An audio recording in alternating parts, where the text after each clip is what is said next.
एक आइलैंड देश जो हिंद महासागर में है। इसकी आबादी भारत के टियर 3 के शहरों से भी कम है। इस देश की जीडीपी इतनी कम है कि जितना भारत के केंद्र शासित प्रदेश में फ्रीबी स्कीमों पर खर्च कर दिया जाता है, लेकिन इस देश की महत्वता कहीं अधिक है। ये देश हिंद महासागर में होने के कारण भारत के लिए सामरिक दृष्टि से अत्यधिक महत्वपूर्ण है। मुस्लिम आबादी वाले इस देश की अर्थव्यवस्था का आधार है पर्यटन कारोबार और भारत इस कारोबार का प्रमुख भागीदार है। 2023 मालदीव में भारत के सबसे अधिक लोग मालदीव घूमने जाते थे। अब मालदीव की लोकप्रियता लगातार कम हो रही है। आइए समझते हैं पूरा मामला। भारत के प्रधानमंत्री अपनी 2 दिवसीय यात्रा पर मालदीव गए हैं। इस यात्रा की चर्चा भारत में हो रही है।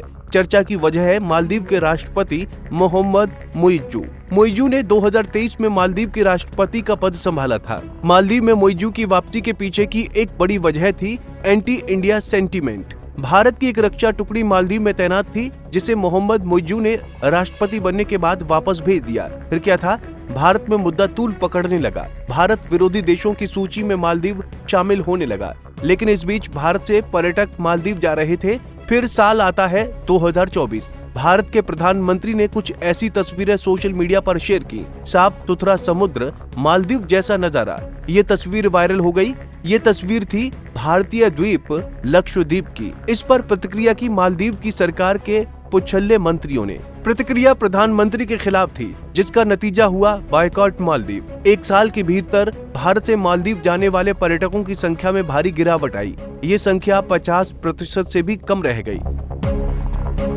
अब मोहम्मद मुइज़्ज़ू को एहसास हो गया कि भारत की उस पर सुपर पावर का, जिसने लक्षद्वीप की अर्थव्यवस्था को प्रभावित कर दिया। हालात ये हुए कि इस आइलैंड देश में होटल खाली रहने लगे। यही वजह है कि मोहम्मद मुइज़्ज़ू को अपनी गलती का एहसास हुआ और उन्होंने भारत के साथ मिलकर साझेदारी निभाने की मंशा जाहिर की। इसके लिए उन्होंने भारत के प्रधानमंत्री को मालदीव के 60वें स्वतंत्रता दिवस के अवसर पर आमंत्रित किया। भारत के प्रधानमंत्री ने इस निमंत्रण को स्वीकार किया और अब प्रधानमंत्री मालदीव के दौरे पर हैं।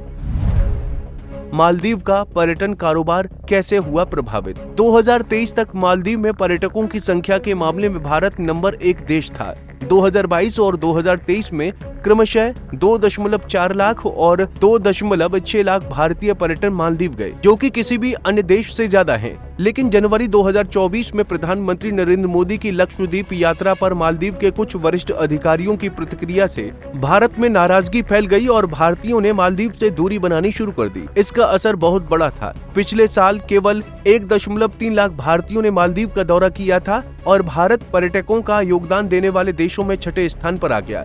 इस साल 22 जुलाई तक केवल 73,200 भारतीयों ने मालदीव का दौरा किया है और भारत इस द्वीप देश में आने वाले सभी पर्यटकों में 6% बाजार हिस्सेदारी के साथ 6ठे स्थान पर बना हुआ है। ये लगभग पिछले साल के बराबर है। चीन अब मालदीव में सबसे ज्यादा पर्यटकों का योगदान देता है। इस साल 1.75 लाख चीनी पर्यटक आए। बता दें कि भारत के प्रधानमंत्री ने मालदीव पहुंचने पर सोशल मीडिया एक्स पर पोस्ट करते हुए लिखा, माले पहुंच गया हूं। राष्ट्रपति मुइज़्ज़ू द्वारा हवाई अड्डे पर आकर मेरा स्वागत करने के भाव से मैं बहुत प्रभावित हूं। मुझे विश्वास है कि आने वाले समय में भारत मालदीव मैत्री प्रगति की नई ऊंचाइयों को छुएगी। यहाँ समझने वाली बात है कि मालदीव के राष्ट्रपति प्रधानमंत्री मोदी को एयरपोर्ट पर लेने पहुंचे थे। यहाँ प्रधानमंत्री का स्वागत उन्होंने रेड कारपेट बिछाकर किया है। बहरहाल इस समय प्रधानमंत्री मोदी लक्षद्वीप में हैं। यहाँ दोनों देशों के बीच आपसी समझौतों को लेकर बातचीत होगी। समुद्री सुरक्षा की दृष्टि के मद्देनजर भी ये महत्वपूर्ण स्थान है। दोनों देशों के ऊपर किन मुद्दों को लेकर सहमति बनती है, इस पर आने वाले दिनों में सबकी नजर बनी रहेगी। फिलहाल के लिए इस खबर में इतना ही। देश और दुनिया की बड़ी खबरों के लिए देखते रहिए पंजाब केसरी टीवी। हमसे जुड़े रहने के लिए हमारे YouTube चैनल को सब्सक्राइब करें और नई वीडियो की नोटिफिकेशन के लिए बेल आइकॉन को दबाएं।